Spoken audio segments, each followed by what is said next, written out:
उस एग्जाम्पल को समझने के लिए एक छोटी सी एग्जाम्पल हमने कंसिडर की थी, जिसमें आपने फंक्शन डिफाइन कर लिया, फंक्शन का डेरिवेटिव आपने खुद से कैलकुलेट करके डिफाइन किया है, यहाँ पे इनिशियल गैस आपने कंसिडर कर लिया है, और अब आप फॉर लूप चला रहे हैं। ये फॉर लूप कितनी बार चलेगा? 10 टाइम्स चलेगा। ठीक है, तो ये न्यूटन रैप्सन फॉर्मूला का ये न्यूटन रैप्सन मेथड का सिंपल सा फॉर्मूला है, जो आपने पीछे थ्योरी में पढ़ा था, वही आपने यहाँ पे कॉपी पेस्ट कर दिया है। उसके बाद यहाँ पे क्या कह रहे हैं कि आपने प्रिंट करना है, इसको एफ स्ट्रिंग की फॉर्म में लिख रहे हैं क्योंकि हम आगे वेरिएबल्स को भी इस्तेमाल करने वाले हैं। रूट को प्रिंट करना है, देन i+1, i+1 ये कॉलन एज इट इज ही प्रिंट हो जाएगा यहाँ पे, जैसे ये हुआ है। ठीक है, देन फिर ये x इज इक्वल टू भी ऐसे ही प्रिंट हो जाएगा। थोड़ा सा यहाँ पे गैप दे देते हैं क्योंकि बिना गैप के अच्छा नहीं लग रहा। और no, x is equal to, ठीक है। और यहाँ पे x के अंदर जो जो वैल्यूज स्टोर होती जाएंगी वो आती जाएंगी। At the initial level x के अंदर क्या मौजूद था? 1.5 मौजूद था। ये हमने बाद में 1 कर दिया था, लेकिन जब हमने इसका जब भी जहाँ जब का ये आउटपुट है उस वक्त यहाँ पे 1.5 था। तो वो 0 से 9 तक के चलेगा। तो आई में सबसे पहले 0 वैल्यू स्टोर होगी, तो फिर 1 2 3 शो करवाने के लिए आपको यहाँ पे i+1 करना पड़ेगा, क्योंकि इनिशियल जो रूट है फिर वो 1 2 3 की फॉर्म में आपने शो करवाना है। आई होप ये सिंपल सा एक कोड है और इसमें किसी को कोई प्रॉब्लम नहीं होगी। ये थोड़ी सा टाइम लेगा रन होने में, क्योंकि फर्स्ट टाइम रन हो रहा है आज, जब तक कि हम यहाँ पर आ जाते हैं।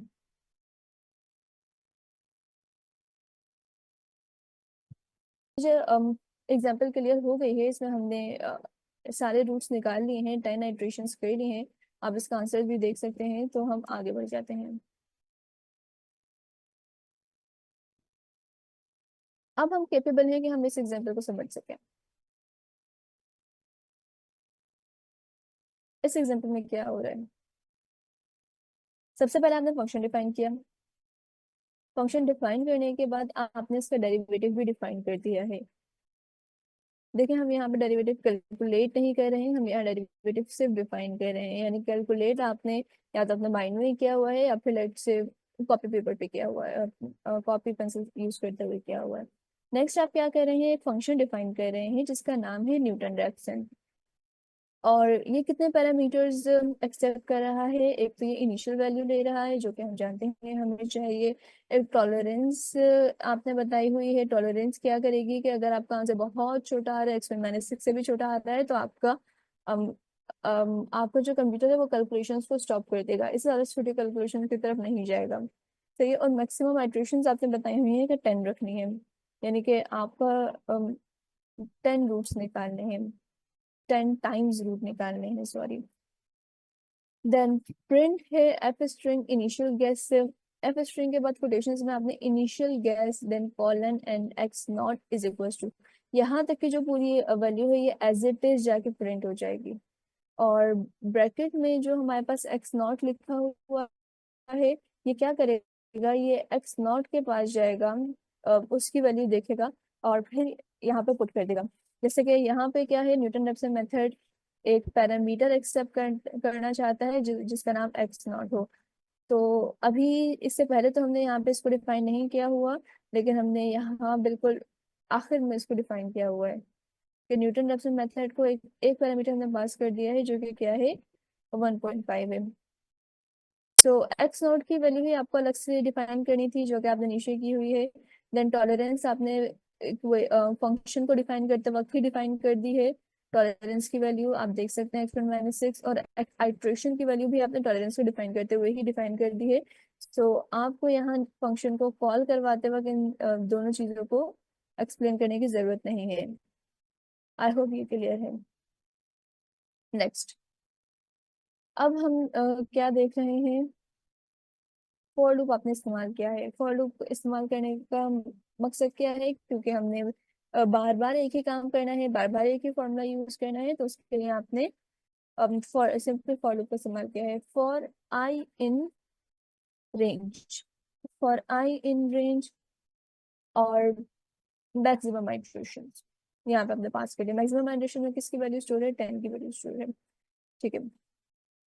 फंक्शन एक न्यू पैरामीटर लिया है आपने फंक्शन के अंदर, यानी x0 को आप एक्स नॉट की जो भी वैल्यू आप कैलकुलेट कर रहे थे उसको आपने एक नया नाम दे दिया है, एक नए वेरिएबल में स्टोर कर दिया जिसका नाम है एफ एक्स। ठीक है, इसी तरह से फंक्शन का डेरिवेटिव देखें। फंक्शन का डेरिवेटिव कहाँ पे डिफाइन है, यहाँ पे डिफाइन है, D F. All right. So आपने इस फंक्शन को कॉल किया, एफ जो है वो इस फंक्शन का नाम है। तो जब मैं यहाँ पे एफ लिख रही हूँ तो मैं एक्स स्क्वायर माइनस टू को कॉल कर रही हूँ। लेट मी सी ये कहाँ कहाँ यूज हुआ है। ये दो ही जगह यूज हुआ है, तो ये थोड़ी सी कंफ्यूजन क्रिएट कर रहा है। हम इसको चेंज कर देते हैं, एफ एन कर देते हैं, एफ यू एन सी कर देते हैं फंक्शन। हम just like that F U N C कर देते हैं। आई होप ये अब क्लियर है। देखिए, F U N C function जो है वो वो नाम है। किसका नाम है, इसका नाम है, एक्स स्क्वायर माइनस टू का नाम है। सो जब मैं यहाँ पे एफ यू एन सी कर रही हूँ तो ये क्या, यहाँ पे किसकी वैल्यू स्टोर हो रही है, यहाँ पे इस पूरे फंक्शन की वैल्यू स्टोर हो रही है, एक्स स्क्वायर माइनस टू की। देन मैंने अब हम जानते हैं कि आपका फंक्शन जो है एक पैरामीटर एक्सेप्ट करता है, तो मैंने यहाँ पे आर्ग्यूमेंट पास कर दिया एक्स नॉट का। एक्स नॉट में यहाँ पे क्या वैल्यू डिफाइन है, 1.5 वैल्यू डिफाइन है। तो अब ये क्या करेगा, एफ एक्स एक न्यू वेरिएबल है जिसमें आपने इस सबको कैलकुलेट करने के बाद जो आंसर आएगा वो स्टोर कर दिया। सो अब ये क्या करेगा, एक्स नॉट में जो वैल्यू है यानी कि 1.5 उसको ले जाके इस फंक्शन में पुट करेगा और कैलकुलेट करके उसका जो आंसर है वो एफ एक्स में स्टोर कर देगा। Just like that D F क्या है, डी एफ नाम है इस फंक्शन का जिसमें क्या स्टोर है, टू एक्स स्टोर है। अब हमारे पास मैंने डीएफ के पास, डीएफ क्या करे, एक पैरामीटर यहाँ पे एक्सेप्ट कर सकता है, तो मैंने डीएफ को आर्गुमेंट पास कर दिया एक्स नॉट का। एक्स नॉट में क्या है, 1.5 है। तो जब ये 1.5 टू एक्स पे जाके मल्टीप्लाई होगा, टू एक्स में जाएगा और इसको सॉल्व, ये इक्वेशन सॉल्व होगी, तो इसका जो भी आंसर है वो डी एफ एक्स में स्टोर हो जाएगा। आप, आई होप कि आप इन चीजों से कंफ्यूज नहीं हो रहा है कि ये एफ एक्स क्या है। ये नाम है सिंपल सा, आप यहाँ पे ए बी करके कुछ और नाम दे दीजिए। डी एफ एक्स क्या है, ये भी एक सिंपल वेरिएबल का नाम है, आप कुछ और नाम दे दीजिए इसको। एफ एक्स और डी एफ एक्स रखने की क्या जरूरत है, क्योंकि हम जानते हैं और हमने अपनी याद दिहाने के लिए रखा हुआ है कि ये फंक्शन है, फंक्शन की वैल्यू है, और ये फंक्शन की और ये फंक्शन का जो डिफरेंशिएशन है, डेरिवेटिव है, उसकी वैल्यू है। ठीक है, अब हम आगे बढ़ते हैं। इसमें क्या सेव है, अगेन डिफरेंशिएशन की वैल्यू सेव है और इसमें फंक्शन की वैल्यू सेव है। एट एक्स नॉट, जैसे जैसे एक्स नॉट अपग्रेड होता जाएगा वैसे वैसे ये वैल्यूज भी अपग्रेड होती जाएंगी, क्योंकि ये किस में है, ये फॉर लूप के अंदर है। I hope that clears. ठीक है, अब जैसे जैसे आप एक्स नॉट कैलकुलेट करते आ रहे हैं, लेट्स से मेरे पास 1.5 थी, तो 1.5 आपने यहाँ पे पुट करके वैल्यू निकाली, जो आंसर है एफ एक्स में स्टोर है। और 1.5 पुट करके आपने डिफरेंशिएशन की वैल्यू निकाली और आंसर यहाँ स्टोर है। अब ये क्या कर रहे हैं, अब ये कंडीशन है और ये कंडीशन अभी तक के आपके फॉर लूप में है, यानी कि फर्स्ट आइटरेशन के लिए अभी तक के काम हो रहा है हमारा। और वो कंडीशन क्या है कि अगर तो डिफरेंशिएशन ऑफ द फंक्शन की वैल्यू बिल्कुल जीरो है, यानी फंक्शन का डिफरेंशिएशन एग्जिस्ट ही नहीं करता है, तब आप न्यूटन रैप्सन मेथड यूज ही नहीं कर सकते, यही तो कंडीशन है। तो आप सिंपल कह दीजिए आपका डेरिवेटिव जीरो है, कोई सोल्यूशन नहीं है इसका, और रिटर्न कर दीजिए नन, आपका कोड यहीं पर ही रुक जाएगा। लेकिन अगर ऐसा नहीं है, लेकिन अगर ऐसा नहीं है और आपके फंक्शन की कोई ना कोई वैल्यू एग्जिस्ट करती है, तब आपने क्या करना है, लेट्स से डिफरेंशिएशन की वैल्यू जीरो नहीं है, तब ये वाला कोड रन ही नहीं होगा और डायरेक्ट कहाँ पे चले जाएंगे, आप इस फॉर्मूला पे चले जाएंगे। फॉर्मूला आपको initial guess x not accept करके how do we say that x one की वैल्यू दे देगा। और ये एफ एक्स में क्या है, फंक्शन की वैल्यू, डी एफ एक्स में क्या है, डिफरेंशिएशन ऑफ द फंक्शन की value. Next print F iteration i+1। i+1 क्या कर रहा है, वो ये वही काम कर रहा है कि चूंकि आपका for I in the range maximum iteration ये बाय डिफॉल्ट जीरो से स्टार्ट होता है। सो यहाँ पर जीरो होगा। हम फर्स्ट आइट्रेशन की बात करें, ये कोड मैं आपको साथ साथ समझाने के साथ साथ ड्राई रन भी करवा रही हूँ, तो आई होप कि आप इसे समझ पा रहे हो। यहाँ पे इनिशियली जीरो स्टोर होगा, तो फर्स्ट रूट के लिए 0+1, तो हमें फर्स्ट रूट का जो आंसर मिलेगा तो उसमें √1 लिखा हुआ हमें मिलेगा। Then iteration as it is print हो जाएगा। आइट्रेशन जितनी भी आपको रेड में चीजें नजर आ रही है ना, फॉर द सिंपलिसिटी, आप एफ स्ट्रिंग में कोटेशंस के बाद जितनी भी रेड कलर में आपको चीजें नजर आ रही होती हैं वो एज इट इज प्रिंट हो जाती हैं, ठीक है। यहाँ पे colon as it is print हो जाएगा, x as it is print होगा, equals to as it is print होगा। अच्छा, अब जब हमें कोई वैल्यू किसी वेरिएबल की प्रिंट करवानी होती है तो फिर हम एफ स्ट्रिंग में कर्ली ब्रैकेट्स का इस्तेमाल करते हैं। सो कर्ली ब्रैकेट्स के बाद x1, हम x1 is equals to x1 is colon है and then dot 6f। x1 में क्या होगा सर, शायद आप बता सकते हैं। जा रहा है कि ये सब कैलकुलेट करने के बाद जो आंसर आएगा वो x1 में स्टोर हो रहा है।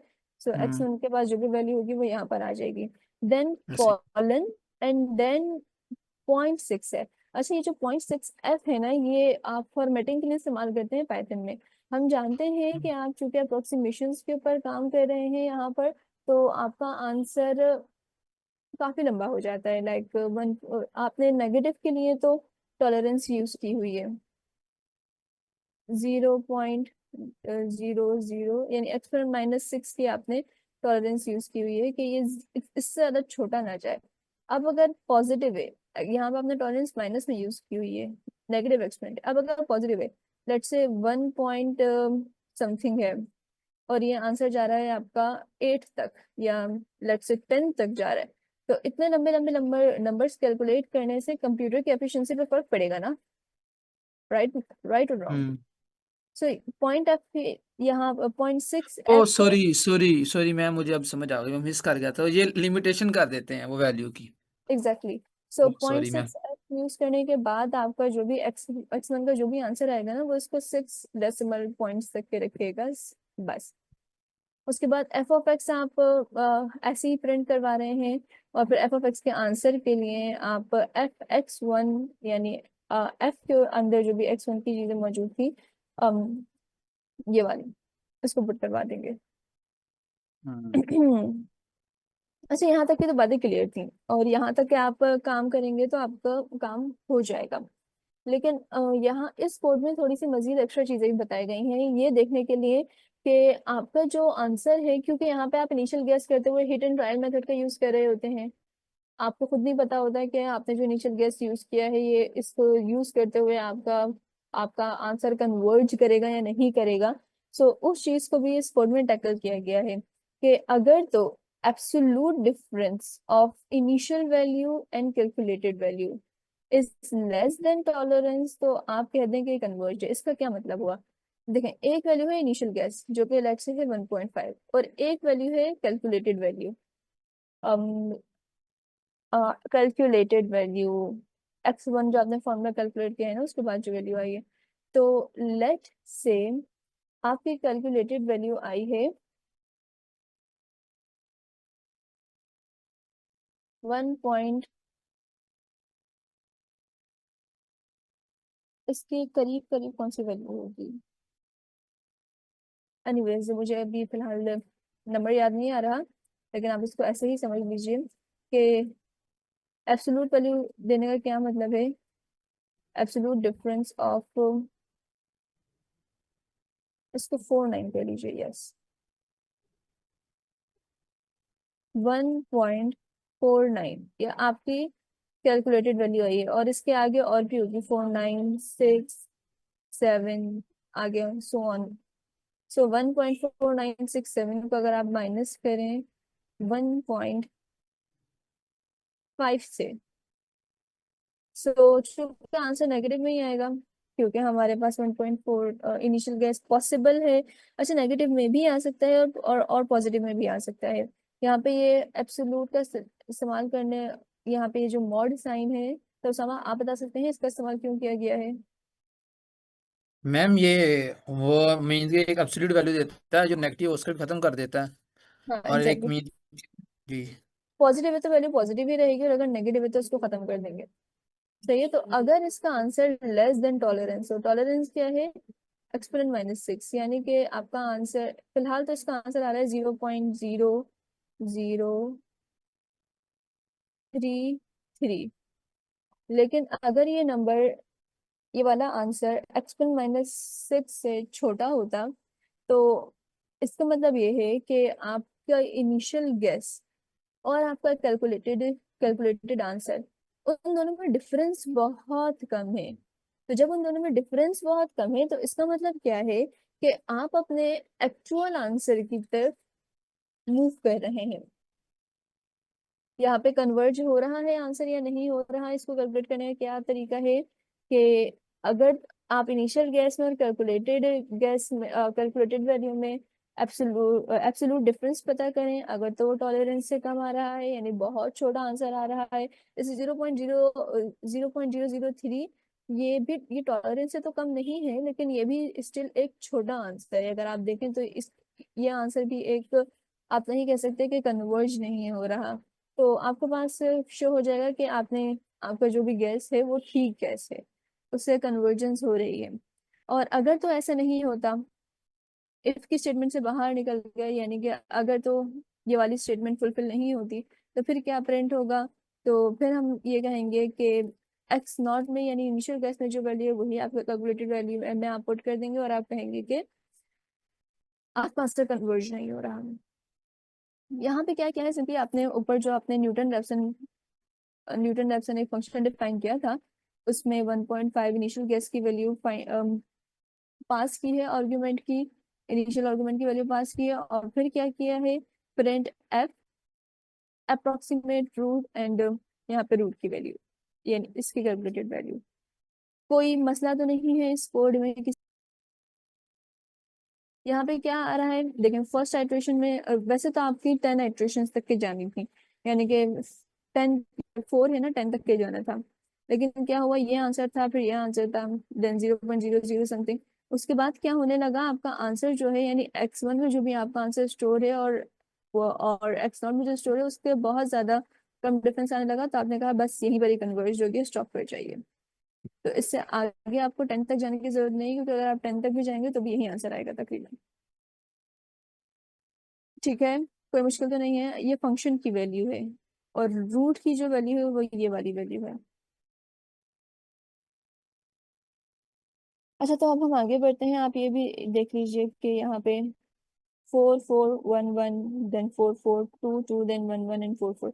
मैं आपको बताया था कि अगर वैल्यू सेम आने लगे हैं तो आपका आप वहीं पर स्टॉप कर जाते हैं, आप कहते हैं कि यहाँ पे आपका आंसर आ गया है। और सेकंड, मैंने आपको ये भी बताया था कि Newton Raphson method bisection method से बहुत ज्यादा फास्ट है। तो आप ये देख सकते हैं कि थर्ड आइट्रेशन पर ही आपका आंसर आ गया है, आपको जरूरत ही नहीं पड़ी है कि आप 10th आइट्रेशन तक जाइए। ये वाला पॉइंट भी क्लियर है? आई जी होप जी। इट्स क्लियर ना। अच्छा, तो अब नेक्स्ट पे आ जाते हैं। अब अगर आपने ये वाला कोड ठीक से समझ लिया, एग्जाम्पल ठीक से समझ लिए, सो ये वाले एग्जाम्पल समझने में आपको कोई मुश्किल नहीं होगी। तो सिर्फ एक चीज, एक्चुअली मैंने वही एग्जाम्पल कॉपी कर लिया, सॉरी।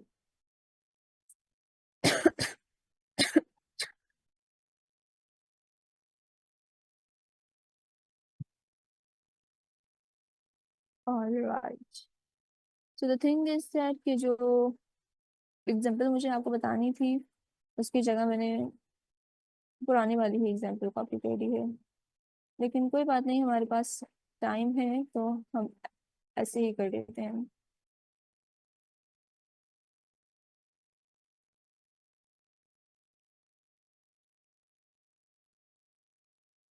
असल में उस एग्जाम्पल में आपको बताना मैं ये चाह रही थी कि आपने एक फंक्शन डिफाइन किया हुआ है।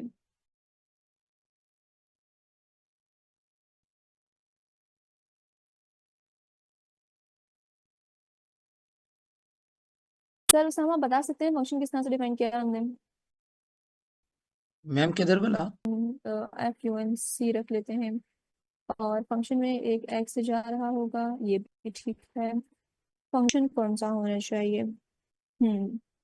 अच्छा, यहाँ पे एक काम हम पहले ये कर लेते हैं कि सबसे पहले आपने सिम्पाई को इंपोर्ट करवा दिया, और सिम्पाई को इंपोर्ट करवाने के बाद अब आप क्या कर रहे हैं, SP.symbols। SP.symbols क्या करते थे, आप में से किसी को याद है?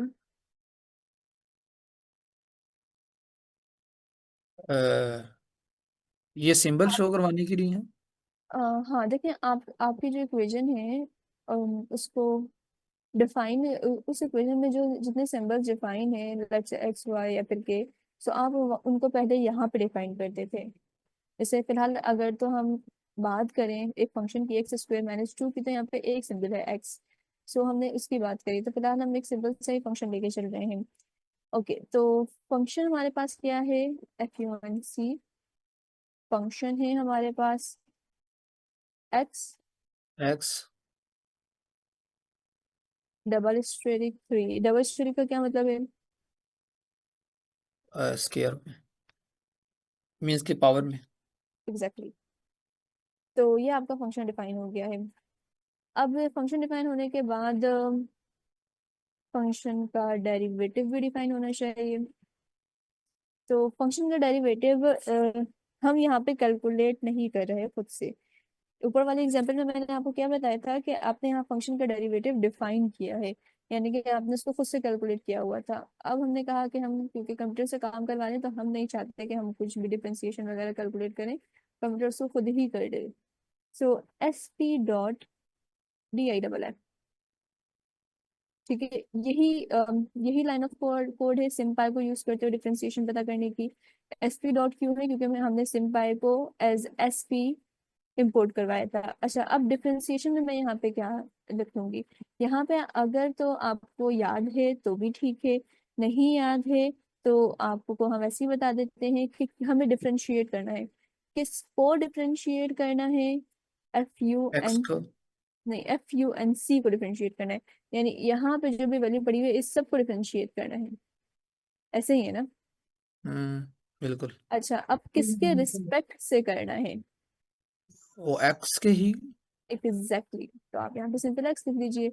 और एक्स यहाँ पे हमने पहले से सिंबल्स के तौर पर डिफाइन किया हुआ है, तो ये एक वेरिएबल नहीं है बल्कि ये एक फंक्शन में वैल्यू के टॉपिक है। ये बात भी हम समझ गए हैं। सो फंक्शन का डेरिवेटिव भी हमारे पास आ गया है। अच्छा, अब ये जो है एक बात है यहाँ पे, जब आप सिंपाई का इस्तेमाल करते हैं और मैम आपने, इसके ऊपर कॉल नहीं करना था पहले, फंक्शन डिफाइन नहीं करना था फंक्शन डेफ के नाम से पहले इसको। जब आप खुद से डिफरेंशिएट कर रहे थे तो आप यहाँ पे सिंपली डिफाइन कर रहे थे। अच्छा। ठीक है, यहाँ पे टू एक्स आपने खुद से कैलकुलेट किया हुआ है, पाइथन से कैलकुलेट नहीं करवाया हुआ। बिल्कुल। ठीक है, तो अब हम ये चाह रहे हैं कि हम पाइथन से कैलकुलेट करवाएं, तो फिर उसको करने का ओके, तरीकाकार ये होगा। ठीक है मैम, ठीक है।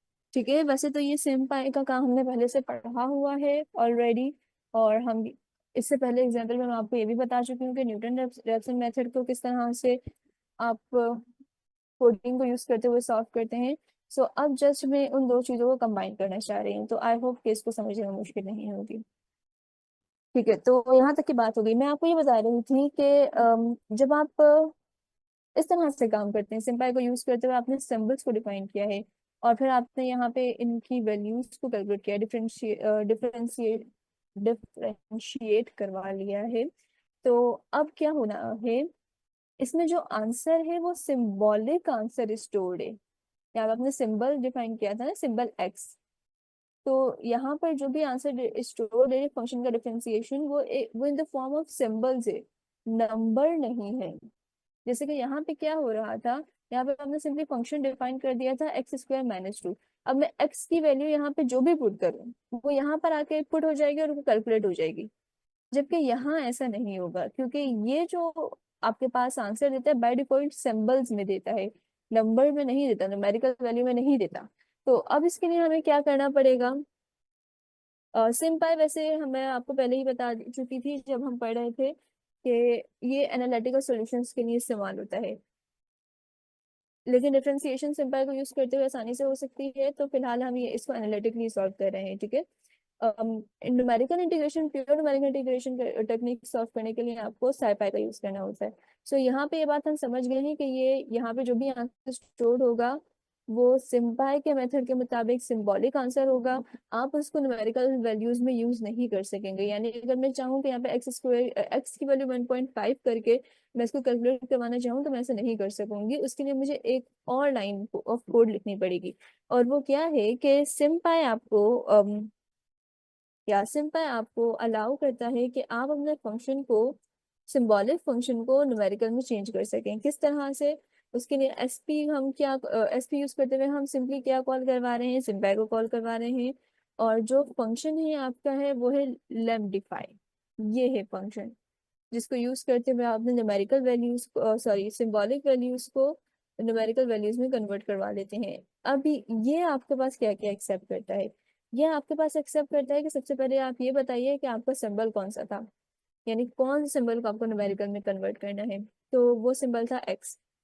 और वो सिंबल आपको मिलेगा कहाँ पे? वो सिंबल आपको ओरिजिनली मिलेगा FUNC में, फंक्शन में मिलेगा। यानी यहाँ पर जो भी है हमारे पास उसको आपने यूज करना है। देन यहाँ पे आप बताइए, सॉरी, नंपाई। ये लाइन ऑफ कोड क्या करेगा? आपके सिंबॉलिक आंसर को न्यूमेरिकल आंसर में कन्वर्ट कर देगा। किसी को कोई मुश्किल तो नहीं है? कोई ऐसी बात जो समझ ना आती हो? अच्छा, अभी तो हमने सिर्फ किसको कन्वर्ट किया है?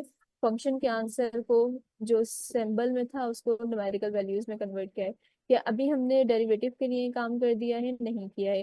तो सर उसामा, आप लिखवा सकते हैं डेरिवेटिव के लिए क्या? डेरिवेटिव के लिए क्या डेरिवेटिव मैम? फंक्शन DF अच्छा, D derivative. F is equal to इस तरह ही एस पी लम जी, लेंथ। और इसके बाद एफ ऑफ नो, एक्स नहीं करेंगे, फंक्शन पे डेफ लगाएंगे, ऐसे ही। अच्छा, तो सबसे पहले आपको ये डिफाइन करना है ना कि आप कौन से सिंबल को न्यूमेरिकल वैल्यू, न्यूमेरिकल में कन्वर्ट कर रहे हैं। तो ओके, कौन, ठीक है। कौन सा सिंबल है एक्स, जिस एक्स। एक्स है? इसके बाद वो सिंबल मिलेगा कहाँ आपको? कौन सी इक्वेशन में वो सिंबल मौजूद है?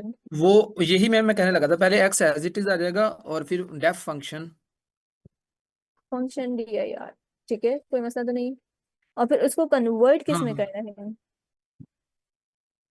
न्यूमेरिकल हाँ। वैल्यू में करना है तो जी जी। नंबर, कोई मसला नो।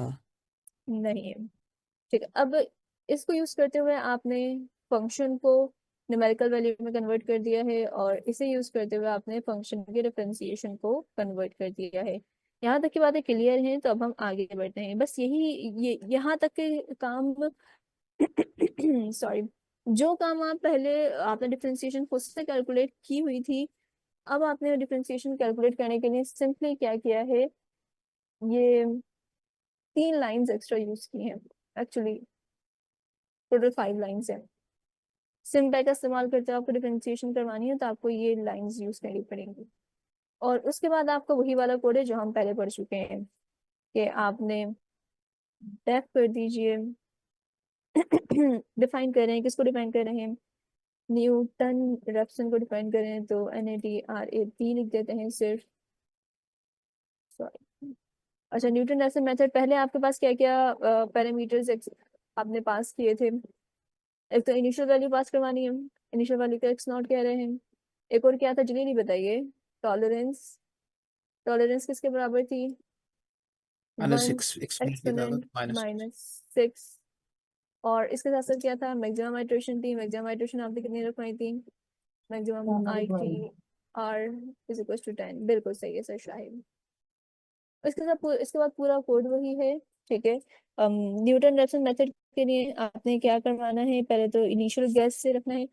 तो इनिशियल गैस हम बाद में पास भी कर सकते हैं। For I in range, range किस में है? मैक्स ITR में। कोई मसला तो नहीं है इसमें? मैक्सिमम ITR में जो भी नंबर पड़ा होगा उतना आपका ये कोड चलेगा। देन एफ लेट मी सी, आपने एक न्यू वेरिएबल डिफाइन किया है FX। और FX में क्या वैल्यू स्टोर है? FX में वैल्यू स्टोर है F ऑफ X0।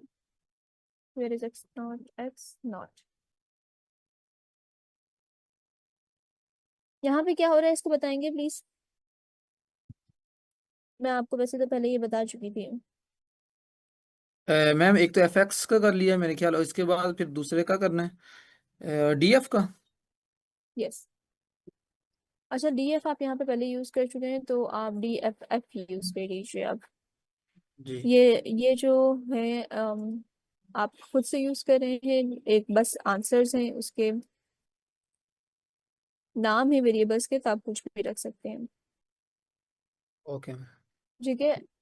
तो इनिशियल गैस में जो भी वैल्यू आएगी, वो इस एफ में जो भी आंसर आएगा आपके पास, तो चूंकि अब हम जानते हैं कि एफ में जो भी आंसर है वो न्यूमेरिकल में कन्वर्ट हो चुका है, न्यूमेरिकल वैल्यूज में, तो अब एक्स नॉट की जो भी वैल्यू आएगी वो जाएगी यहाँ पर, और यहाँ पे जाने के बाद इसको कैलकुलेट करेगी, और एफ में जो भी आंसर आएगा वो उसको F of sorry F x में पुट कर देगी। इसी तरह से एक्स नॉट में जो भी वैल्यू होगी, लेट्स से 1.5, वो जाएगी डी एफ में, इसको कैलकुलेट करेगी, सबको सॉल्व करेगी, और फिर जो भी आंसर आएगा उसको डी एफ एफ में पुट कर देगी। कोई कंफ्यूजन तो नहीं है? ये काम हम पहले भी कर चुके हैं। फिर उसके बाद simple if D F F is equal to 0, इसका क्या मतलब हुआ सर सामने जल्दी से बताइए। मैम अप्रोक्स किधर इक्वल, मतलब कि जब ये इक्वल के जीरो होगा तो फिर हम प्रिंट मीन्स के प्रिंट करवा लेंगे। प्रिंट क्या करवाना है? एक मिनट में। न्यूटन रेप्सन, सर आपको पता होना चाहिए। Method is not applicable. Applicable जी। ठीक है, अगर तो तो वो डेरिवेटिव ही नहीं है फंक्शन का, वो अगर तो जीरो आ गया, बिल्कुल जीरो आ एग्जैक्टली, गया। अगर तो फंक्शन का डेरिवेटिव ही जीरो है तो फिर आप न्यूटन रेप्सन मेथड इस्तेमाल ही नहीं कर सकते हैं। सही है। इसके बाद नेक्स्ट क्या करना है, सिंपल रिटर्न करवा दीजिए। डन। अगर यहाँ तक का हो जाता है तो आप इसको कर लेंगे, और अगर तो ऐसा नहीं होता तो उसके बाद क्या करवाना है, फॉर्मूला इस्तेमाल करवाना है। Let just copy from there क्योंकि इट्स ऑलरेडी 9 o'clock।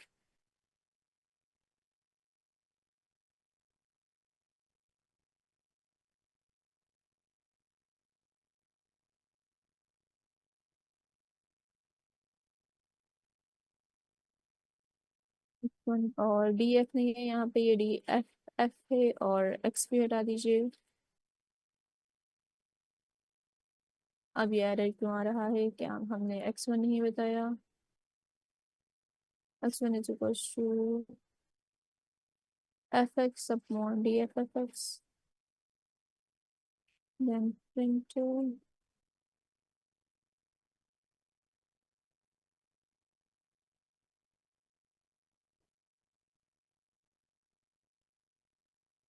अच्छा, आइडेंटिफिकेशन का एरर है। All right.